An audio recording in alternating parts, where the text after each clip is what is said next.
All right, hey everyone, we are going to get started on our open up lesson.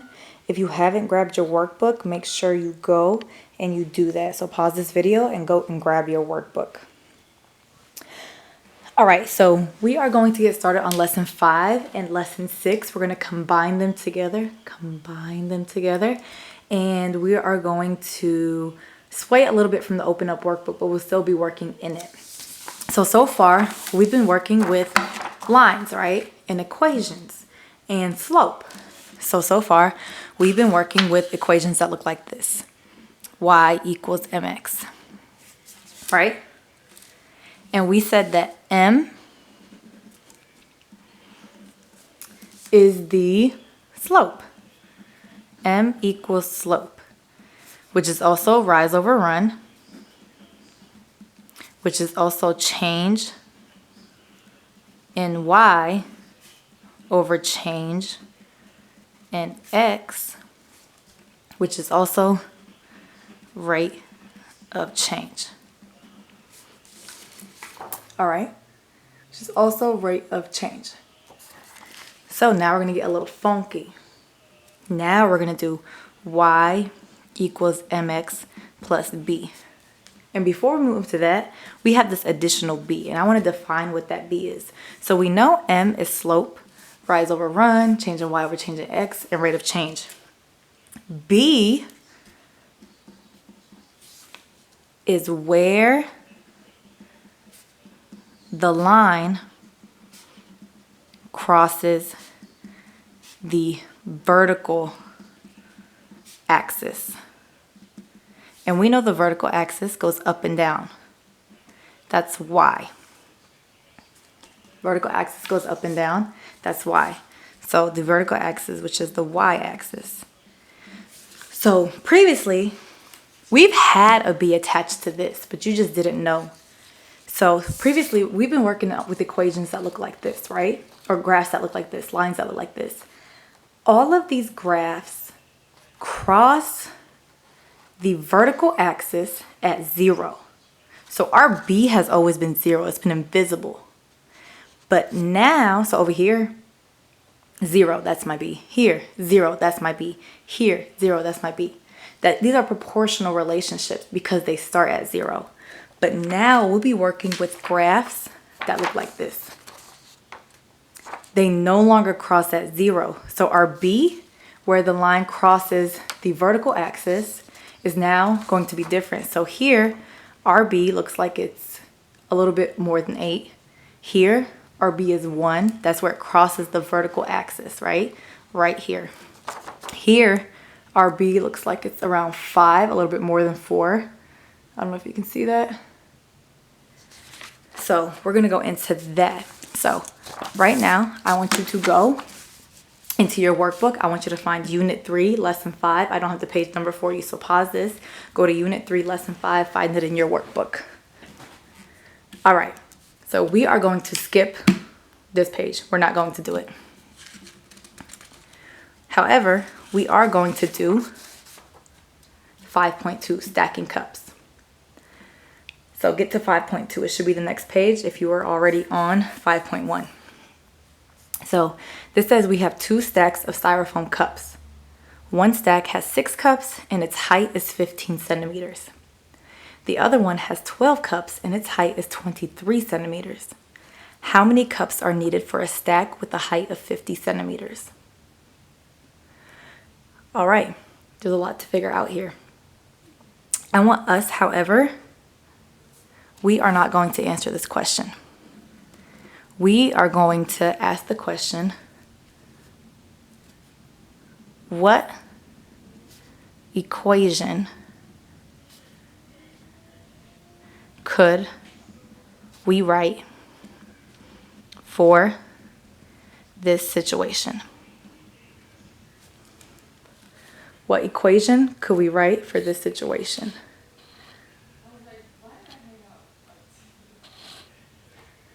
All right, so we said an equation is written in the format y equals mx plus b. I want to add something to b.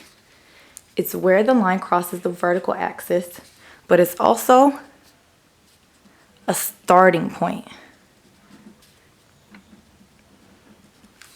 So looking at the stacking cups activity, we can find the slope and we can find the B, which is where it crosses the y-axis. It intercepts the y-axis, it's the y-intercept. So let's look at it. So they already gave us some information to help us find the slope, right? It says one stack has 6 cups, its height is 15 centimeters. One stack has 12 cups and its height is 23 centimeters. Y'all remember how we find slope from a table? So let's find, so we need M, we need B. Let's find M first. So M, we have to create a table. Cups and height. Cups and height. So when I have 6 cups, 15 centimeters, right? 12 cups, 23 centimeters. Remember how we said slope is the change in y over the change in x. So this is x, this is y. We're always going to assume x is on the left and y is on the right. So to go from 6 to 12, we have to add 6, right? To go from 15 to 23, we have to add 8.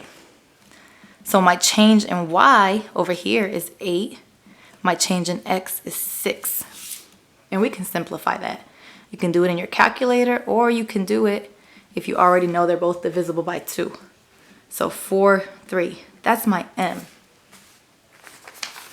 Remember, we said M is slope, which is rise of 1, which is change in y, over change in x, which is rate of change. So change in y over change in x helps us find it from a table. So now I have my M. I now need my B. We said B is the starting point. So starting point here is what where I am after the first cup, right? Where I am after the first cup. And if you look closely, it says I'm around 8 centimeters. So B would be 8.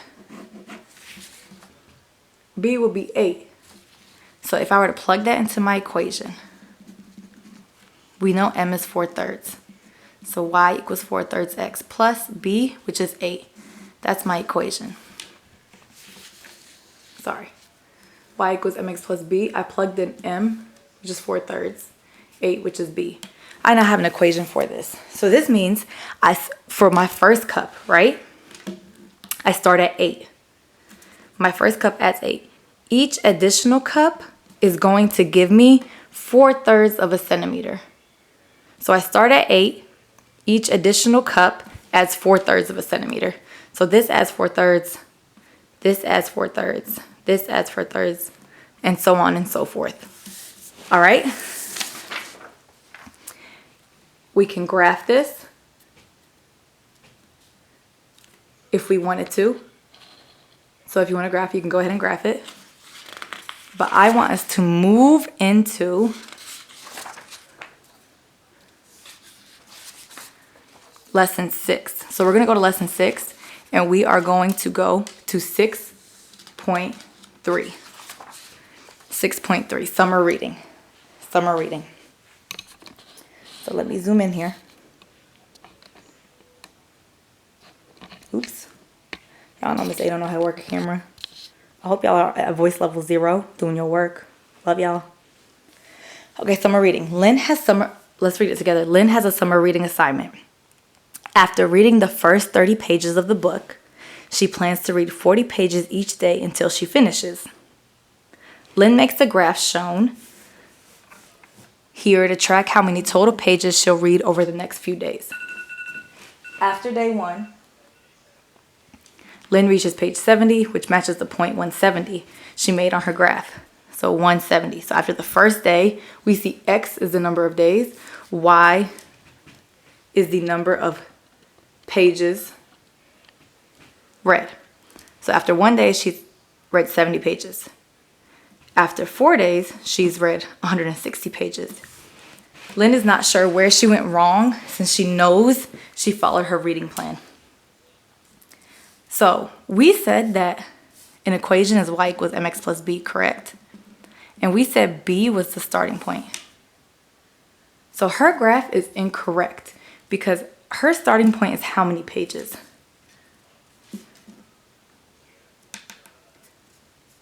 30. She starts at 30. So her graph should have started between 20 and 40. It should have started right here. So that means after the first day, she read 40 plus 30, which is 70. So this was her correct point.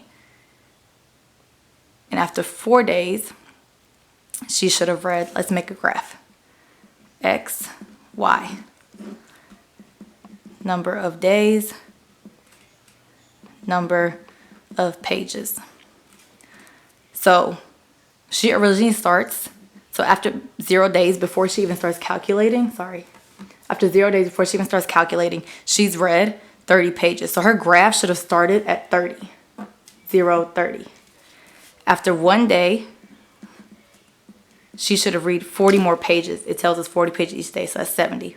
After 2 days, she should have read 100 pages, right? After 3 days, we add 40. She should have read 140.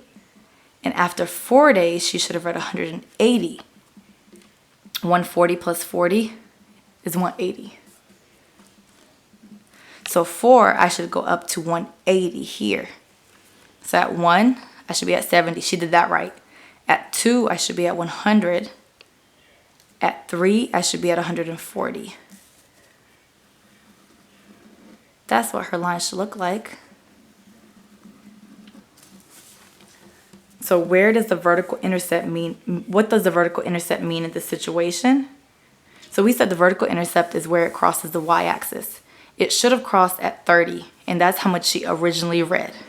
That's her starting number of pages she read.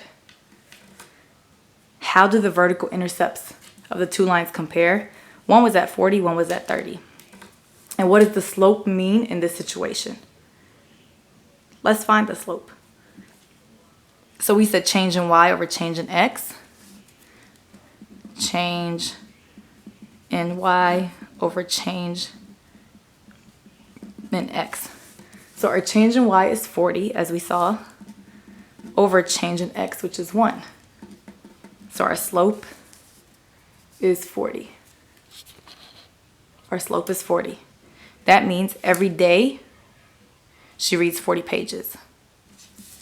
Pages over day. Pages per day. This line we'll use it as per. Pages per day, because y represents pages, x represents days.